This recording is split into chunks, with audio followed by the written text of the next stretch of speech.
I'm gonna talk about chapter 10 today, which is money, managing costs and revenues. Has anybody had accounting yet? Okay, a couple people.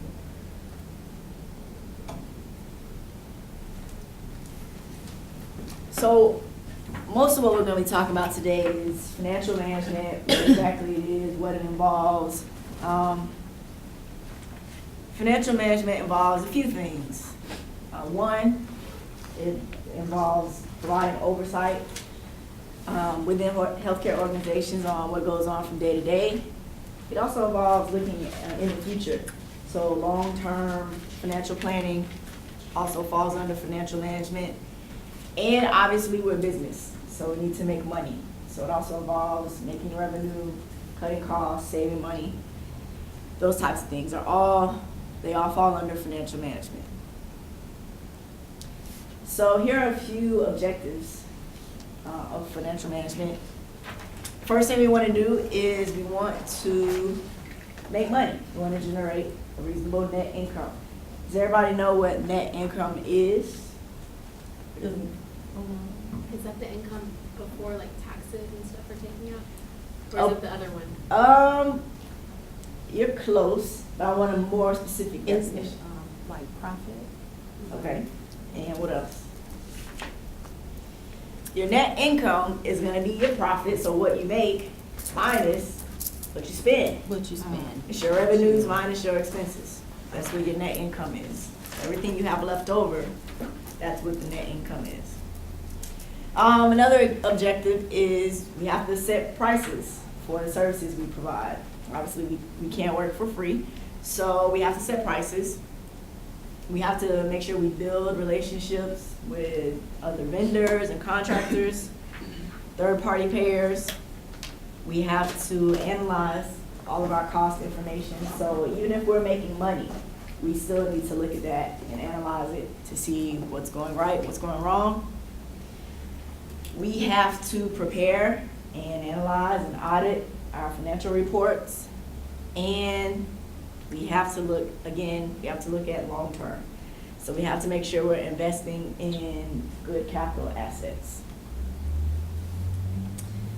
Now, along with those things, we have people that work for us, we have employees, so we have to make sure that they're taken care of and that payroll is covered.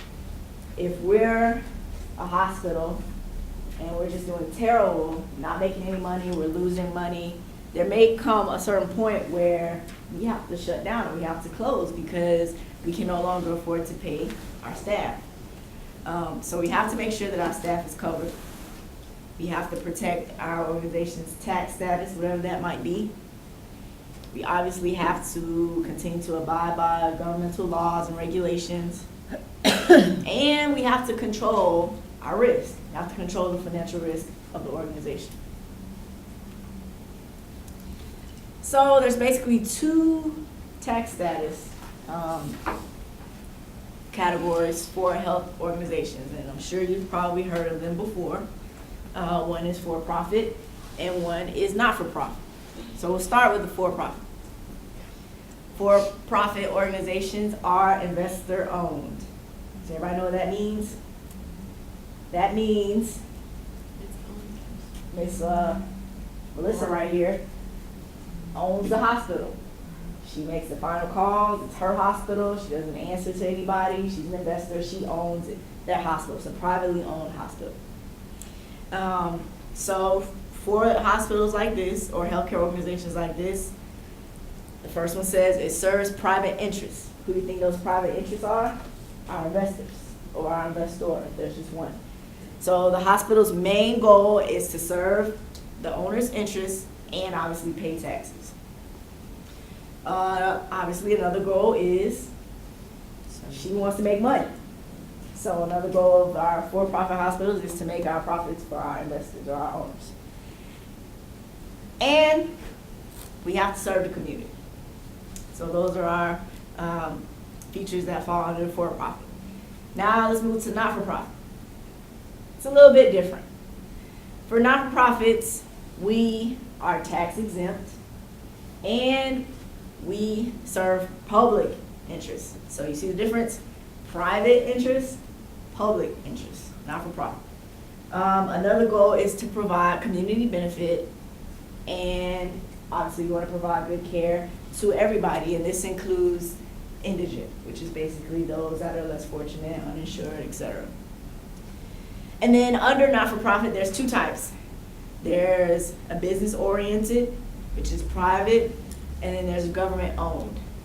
So I used to work for a private, not-for-profit health system, which means we were not government-owned, but we were still focused on providing community benefit and serving the public interest. Can anyone think of a government-owned, not-for-profit hospital? County hospital? A county hospital, The VA kind of, because we don't pay anything. possibly the VA. Anything else? There's some popular ones around here that you guys haven't said yet. The health department wouldn't be one Well, the health department, yeah. I'm thinking more so in terms of hospitals right now, though. What about our schools? What about UNC? What about Chapel Hill? Those are government-owned hospitals, not-for-profit hospitals. Okay. And then the last thing that some people often get confused with when they see not-for-profit, they think that these types of organizations aren't focused on making money. No, they still need to make a profit because they have to stay open. So even if they're not-for-profit, they still have to make money to survive. So they still have to make a profit. Does everybody understand the differences between for-profit and not-for-profit? I have a question. Yeah. Like how the nonprofits are tax exempt, like in the case study, you know how I said they have some employees that are paid. Does that mean that their paychecks are also tax exempt since they work for a nonprofit? No, they're still taxed. Trust me, my paychecks were taxed. They were taxed good. But the organization, when they go to do their taxes, yeah, they're tax exempt. What do you think about applying for one of those? That would be nice, right? Any other questions?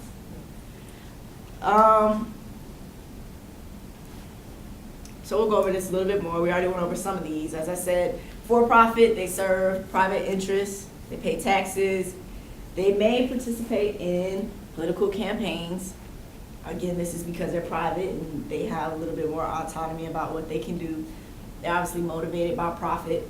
And unlike the not-for-profit, they don't have as much of an obligation to serve the underserved or the indigent as the not-for-profit do. And they can issue stock to raise capital. Not-for-profit, as we talked about, they are exempt from taxes. They mainly serve the community, public interest. They cannot participate in political campaigns or influence legislation. Why? Why? Because they are private. Not-for-profits are not, well, some are private, but because of their exemption.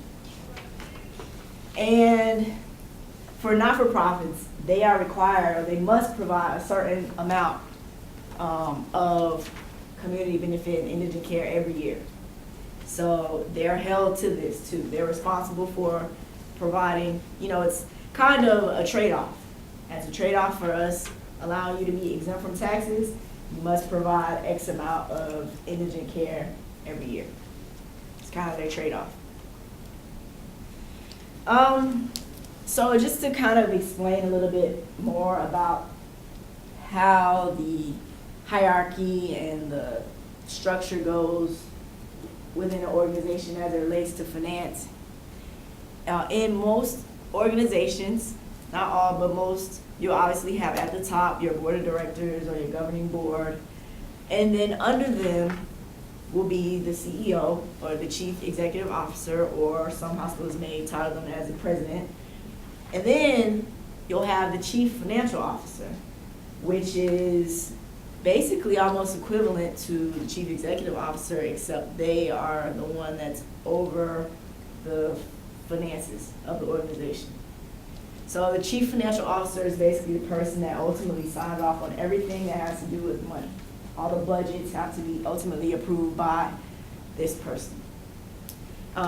Underneath the chief financial officer, you'll have controller, treasurer, internal auditor. These are all positions that report to chief financial officer.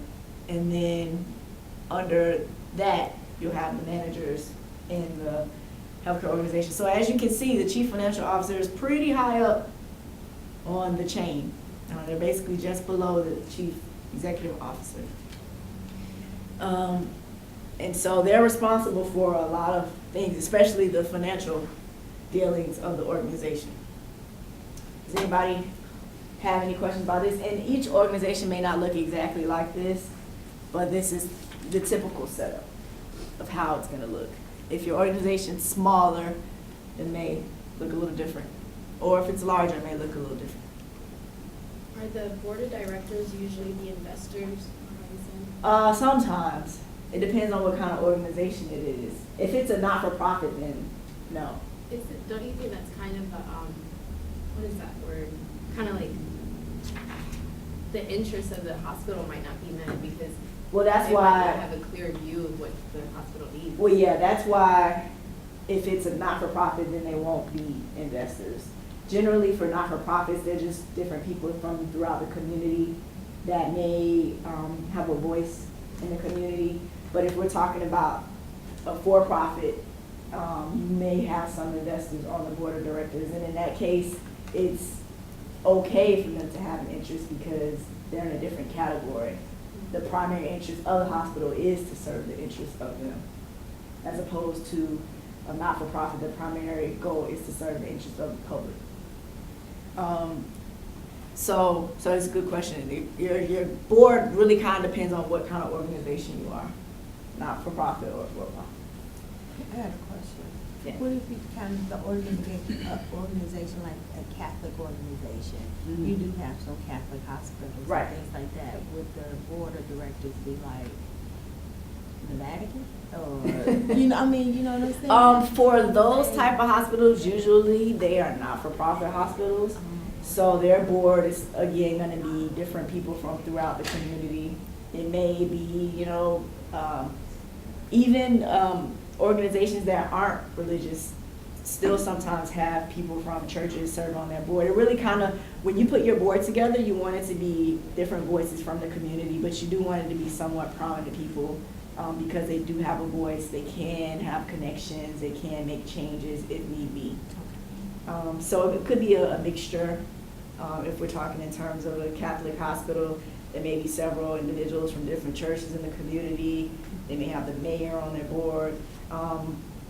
The selection of a board usually takes some time and a lot of thought put into it because those are the people that ultimately represent your organization.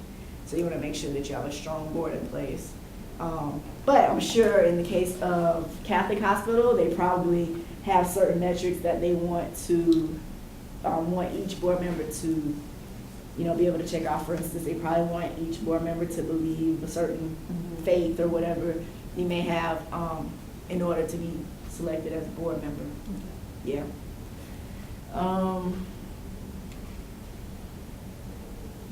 We'll talk a little bit about third-party payers.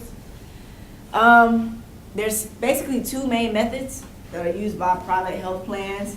The first is a retrospective. This is determined after your service is provided.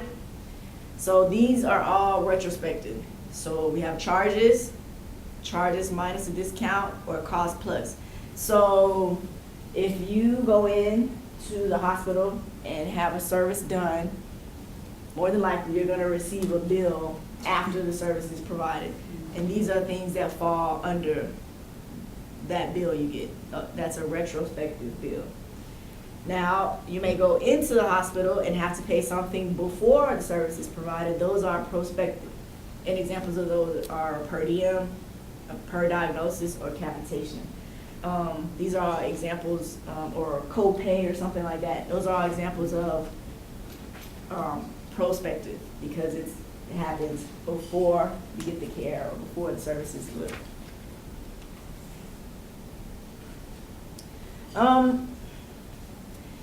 So the way that Medicare and Medicaid provide payment to hospitals or healthcare organizations depends on if it's a hospital or a physician. So for hospitals, they have contractual allowances, they have diagnosis-related groups, and they have case mix or patient mix. So basically, when the Medicare and Medicaid pay hospitals for services, they're gonna be based on one or more of these three things. Contractual allowances deal with contracts that they've worked out with the hospital. For example, if I'm Medicare, I may say I'm gonna pay you 70% of the total cost. And that goes back and forth. It might be negotiated between the hospital and Medicare and Medicaid, but usually there's not much negotiation that goes back and forth. Medicare usually just says, this is what we're paying, and that's it. When it comes to physicians, it's based on these two things. So resource-based relative value scale and capitated managed care plans. Those are the two ways that Medicaid and Medicare pay physicians or providers. So, what about those without insurance? The uninsured, how do we pay for them, or what happens to them? Well, unfortunately, if they don't have insurance, they're gonna be billed for the full charges, right? And there's all types of different things that happen as a result of this. Some people go bankrupt, some people get liens put on their houses because of medical bills. You know, they may put a halt on their paychecks. All different types of things happen. Yeah, take their taxes, all types of different things. And so when it comes to compensated care, there's basically two major types. We have first the bad debt. That basically means that the hospital received no payment for the service. And eventually they will write it off. And then the second category is charity care. And that's when the organization provides a service knowing upfront that they're not going to pay. So earlier when we were talking about not-for-profit hospitals having the responsibility to provide a certain level of indigent care every year, this is what the charity care falls under. So every year, not-for-profit hospitals know if they're going to provide a certain level of charity care. They know they're going to provide care for patients that won't be able to pay. They're going to provide that a certain level of that every year. And then, like I said, with the bad debt, they don't necessarily know about that. And initially, most places will try to chase this money down, but eventually they'll just write it off. Or they may transfer it over to a collection agency.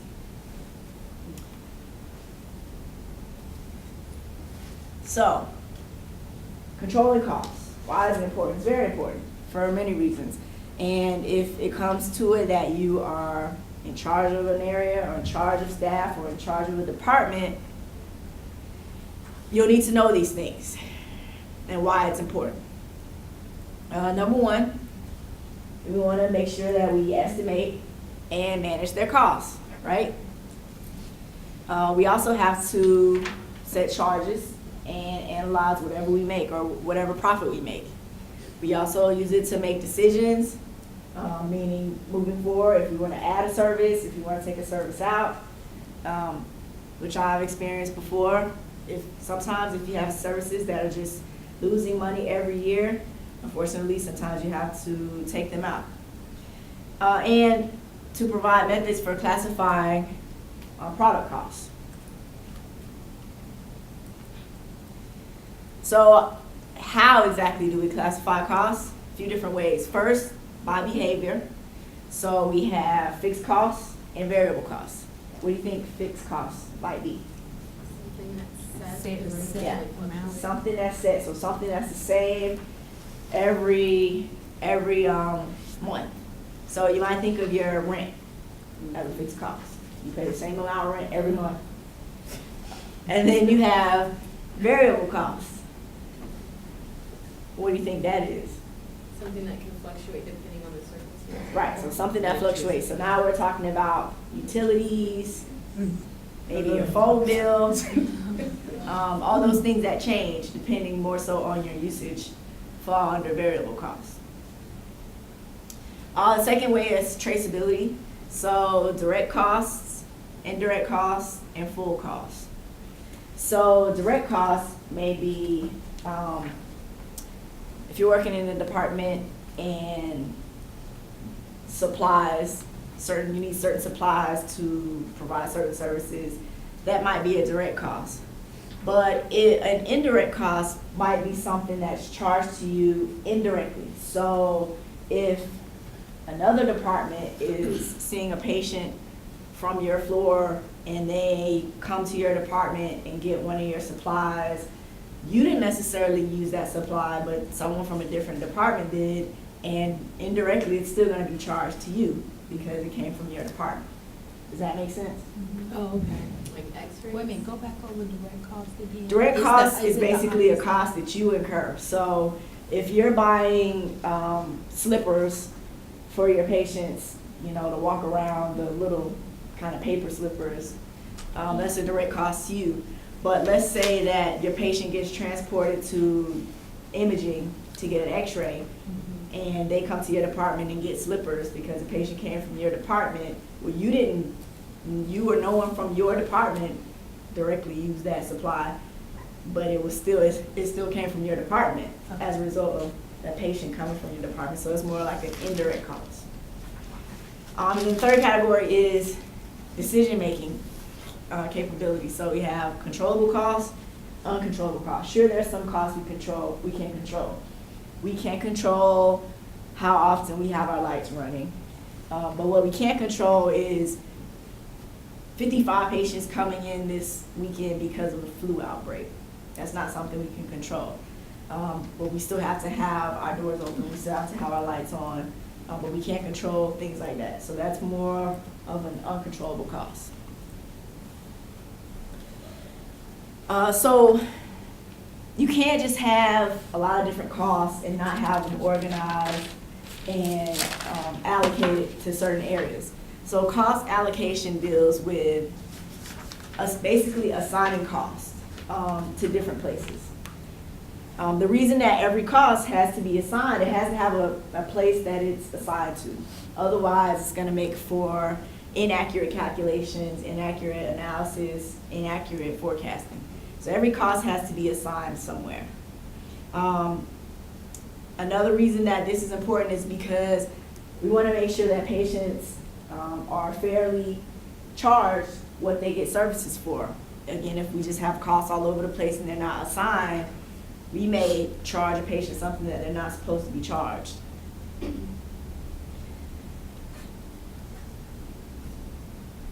So, determining product costs. How do you think that happens? How do they determine costs? How much is used? Yeah, that's one. How much is used? What's gotta be used to render the services? What's got to be used? So what else it might require? Like the vendors? Vendors might play a part in it. Yep. It's gonna be conflicts of that area, like, say you have not like an elderly community, you'll, maybe you might check up the costs for stuff like dialysis or stuff like that, that particular group will. So the particular area that we're serving. Yeah, so all those things play into determining costs. Activity-based cost is one example. And in activity-based cost, we're looking at the actual activities involved in providing that service. I think somebody said that. But activity-based costing is just one example of how you can determine product cost. All the suggestions that you guys gave me were correct possibilities as to how we can get to our costs. Charges. Now, it's important first to understand that charges are different from costs. They're not the same thing. Charges are published prices. However, it's important to note that a charge is one thing, but what we actually pay could be a different thing. The published charge might be $1,000, but maybe we worked out an agreement with the insurance company, to bring it down to 70% or 700 as opposed to 1,000. Now, the people that are gonna see the 1,000 are probably more than likely the people that don't have insurance, that are paying out of pocket. They're gonna see a different charge from what we may have negotiated with the third-party payers or an insurance company.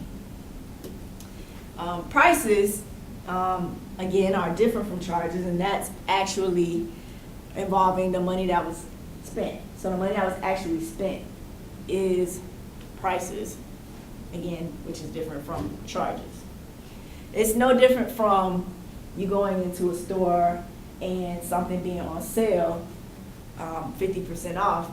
That's the price you pay, but that wasn't the charge, the original charge that the item was. So when we're setting charges and prices, we still have to keep in mind that it's, you know, ethical and legal and fair. We have to make sure that we are hitting our pricing goals. Again, that's gonna require us to go back and reflect on our budget. And we wanna estimate the economic market conditions. Kind of close to what you said when you were talking about looking at the area. For example, if we are in an area that has been hit really hard by unemployment, we may decide to adjust our charges down to reflect that. If we know that there's a lot of unemployed people in our area that, you know, cannot afford to have care. And the last thing is we want to estimate our costs and look at break-even point. Break-even point is basically where is that point that we break even. We want to consider the policies of our third-party payers, that's our insurance companies. We have to also look at our competitors. We can't charge $1,000 for a service if the hospital down the road is charging $600. So we have to look at our competitors. We have to evaluate the cost and effect of our charges. If we set a price too high, how might that affect us in the future? Will they never come back to our hospital again because of our charges? So we have to take all that into consideration also. And we want to make sure that we're using some type of pricing tactics. Again, it's no different from everywhere else we shop, where, you know, in the grocery store or in the mall or Macy's, they price it so that they can attract you to come in to the store. Whereas if the prices are too high, you're not even going to walk through the door. So we have to have some type of pricing tactics. Working capital. Does anybody know what working capital is? And you guys may not know. The formal definition is basically, we're talking about assets. Does everybody know what assets are? Things that you have. Okay, like what? A car. A car can be an asset. A house. Things that you own. Or cash, right? We all understand cash. Yeah. Right, so working capital are assets that can be turned over or converted into cash in 1 year. Plus your current liabilities. Everybody know what liabilities are? No? Yes? What you're, well, without using the word in the definition, but like what you're liable for, like, is it kind of like if someone falls in your store, you're liable for that person? That's one type of liability. But in this sense, we're talking more somewhat in the financial. Maybe you're liable. So like maybe a loan Yeah. might be a liability. I was saying, well, in my class, my accounting class, they said like paying for office equipment and Yeah. supplies. Yep. So all of those are your liabilities. So what are some of your, how do we get this working capital? And we all want, let me just make sure you guys understand, working capital is a good thing. We want to have working capital. So one way is to just always have some. So we want to have some permanent working capital. Another way is our net income. Obviously, the more money we can have left over from our revenues and our expenses, we can put that money towards our working capital. Or we also have, you may have temporary working capital. That may include loans, equity, those types of things. But I think for most, the one that's most important is our leftovers, so our profits. The more profits we have, the more working capital we can have. The more working capital we can have, then that's when we can have the fancy machines. That's when we can have the renovations in our hospital. That's when we can add on and expand our ED. We can have more rooms in our ED and more beds. All those things kind of come from your capital supply.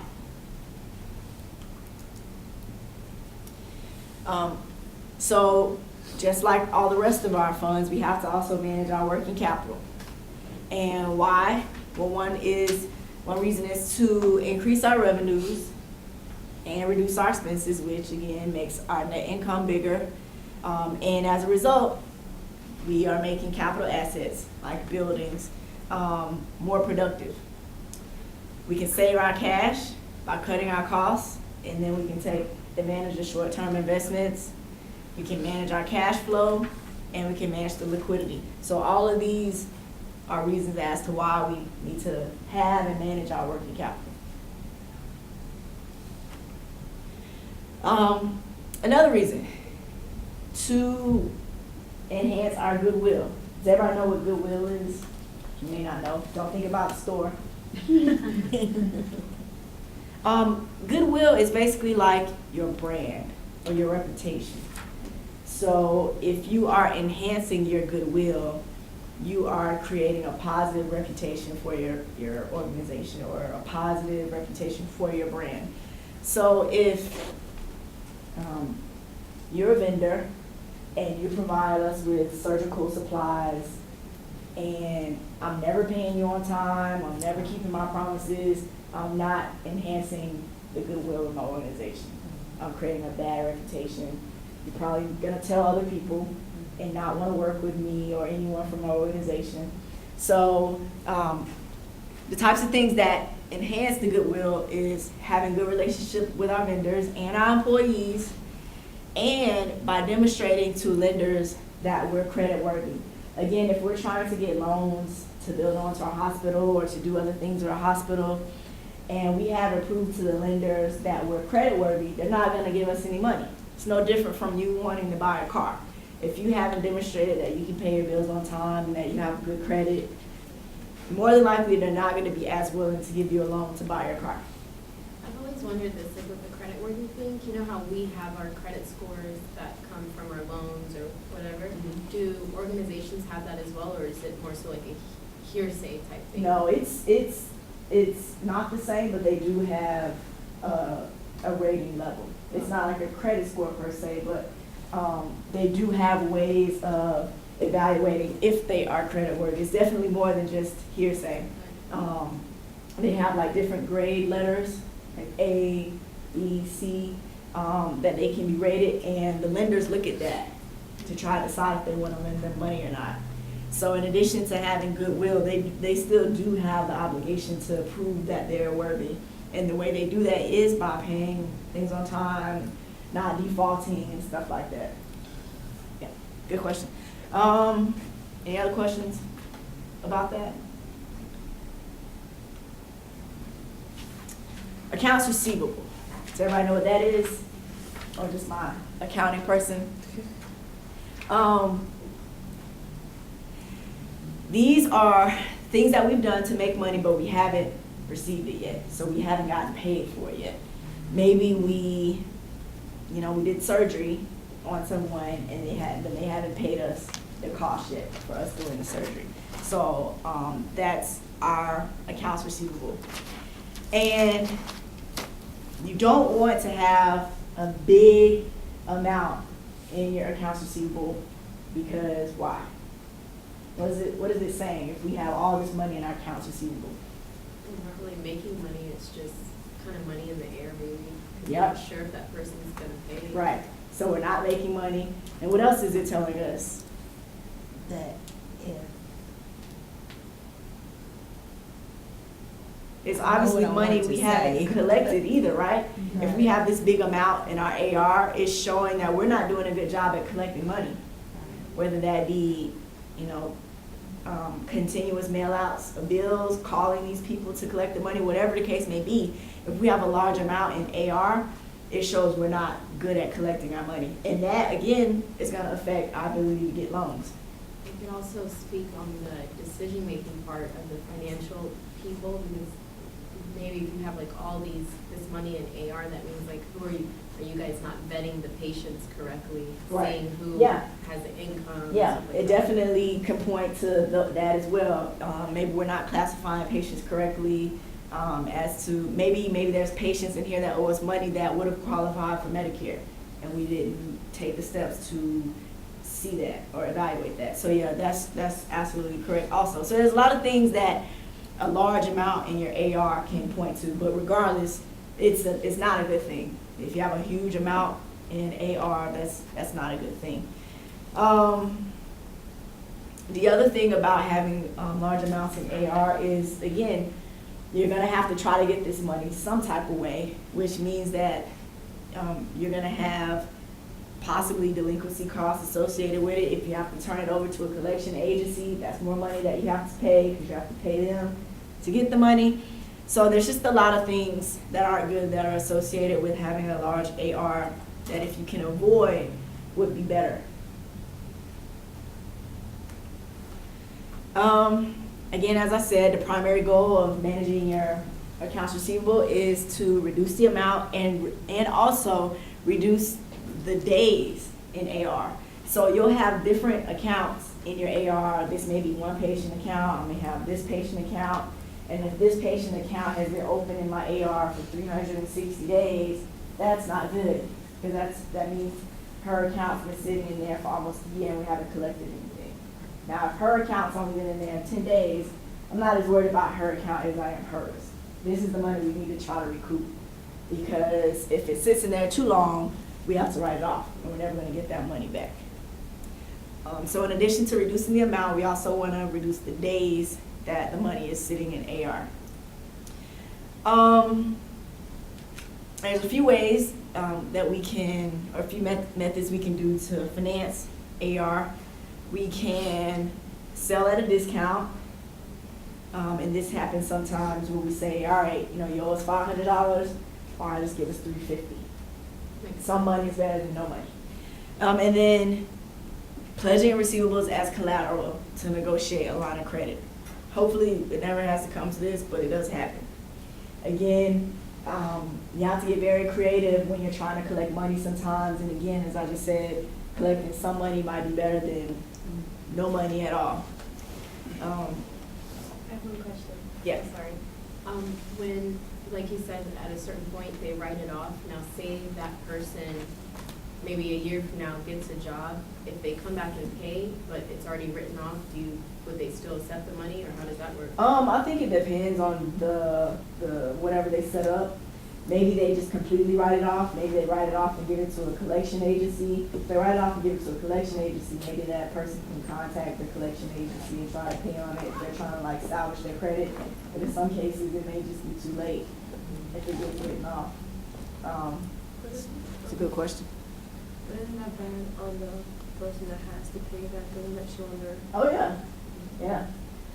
So the better thing is probably for that person to try to work out some type of payment, be proactive about working out some type of payment plan with the hospital. Look, I'm not working right now, I really want, I don't want this to affect my credit. There's some type of way. They turn it over to a collection agency though, can't they? Eventually, even if it's been years, they can pay the collection agency. Yeah, but do we even want to see it get turned over to a collection agency? Because that shows up too. You know what I mean? So that's what I'm saying. If you know you're in a tight place, try to be proactive about contacting the hospital before it goes to the collection agency. Because you can pay it through them, but at that time it's already, your credit report's already taken a hit if it's been turned over to collections. And some hospitals may say, no, we want the whole amount or no amount, but at least you can ask to see if something can be worked out, because they may be willing to set up some type of payment plan with you, so that they too are getting some money as opposed to none. Any other questions? So we've talked about cutting costs, talked about AR. Inventory can be just as important. And you may say, you know, what's inventory, a couple dollars, but if you are doing surgeries every day, or if you're working with patients every day, those little $1, $2 pieces of supplies add up very fast. I worked on a project one time where we evaluated the inventory supplies of surgery department, and we found that if we were to switch vendors to another vendor that provided the same product at a different cost, we could save thousands and thousands of dollars. So inventory management can be very important. It can save you a lot of money. It can be a way to control your costs, and it can obviously allow you to be more efficient as well, to be able to provide the patient care that you need. Yeah. I think too, inventory checks the integrity, because I know in the Army, medics, I can call them right now and ask them for, you know, if I don't want to wait for the VA. So it also makes sure that people aren't, you know, getting stuff, because hospitals, I mean, you can use that stuff every day. Yeah. So it checks the integrity of your workers as well. Yeah. Yeah, definitely you can make sure that there's no theft or anything going on if you have a tight handle on your inventory It management. can be wasteful too, because in the military, when we Yeah. was deployed, Mm-hmm. and I went to Iraq 3 different times, and the last time we was there, we did this thing called cleanup, and it was connexes with stuff that supply sergeants had ordered by them. It was millions of dollars of connexes with just, this was before they got such a tight handle on what you could order over there. They would order up stuff, I mean, wasteful stuff that cost money that would be sitting in connexes from year after year after year. And it's like they had to do a cleanup and put them on railroad and send it back to the States because it was just wasteful money. And they cracked down on it, but it was like millions and millions of dollars. Yeah, I mean, it can add Connexes up. just sitting around everywhere that they would just waste money on ordering things, and then they got control over it and they monitored them more what they could order, and they made a limit to it. But at first, when the war first started, you know, supply and being wasteful over it was just ridiculous. Like, you would go in Connexes and find the vest in there, which is a $2,000 or $3,000 thing. You would find a whole crate of them sitting in there, just brand new, where a unit might have went over there, and when they left, they just left it there, just left it sitting in a Connex with a lock on it and didn't do anything with it. Yeah.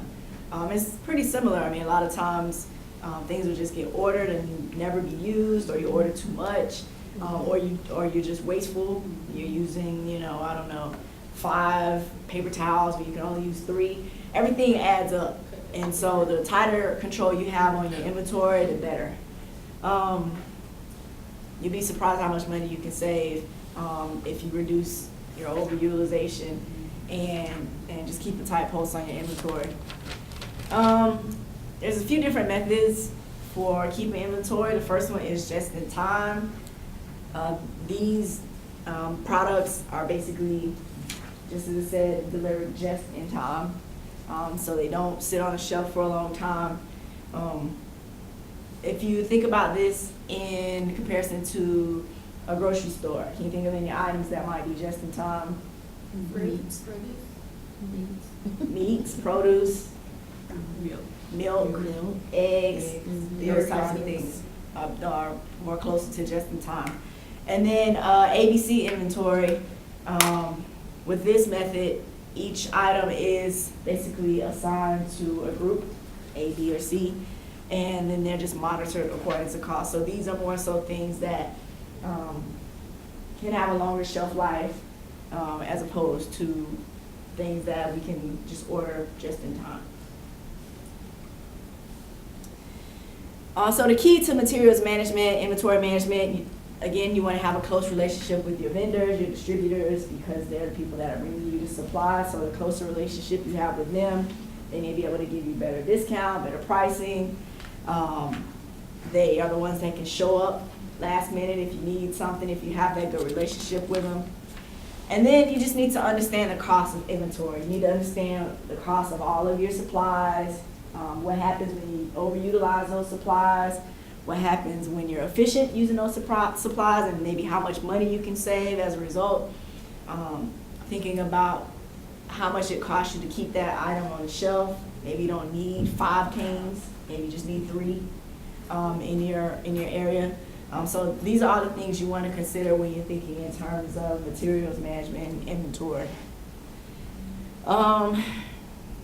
It might help to have a training in your department for your employees to kind of explain these things to them, explain to them why we switched from this company to this company providing supplies so that they understand all the costs that are associated with these things and that they can work with you to try to be more efficient, to try to be more cognizant of the things that they're using so that they're not being wasteful. Managing budgets. So there's different types of budgets. You have your operating budget. So that is basically the budget that it takes to do your day-to-day operations. You'll have your expense budget, and that is basically the things that you spend money on. And you have your revenue budget, so these are the things you make money on. And then you'll have your capital budget, as we talked about. This is more long-term. These are the projects and the items that you need, that you're planning for further out than a year. I think I'll stop here, and we can talk about more on Thursday in our next class. Hello?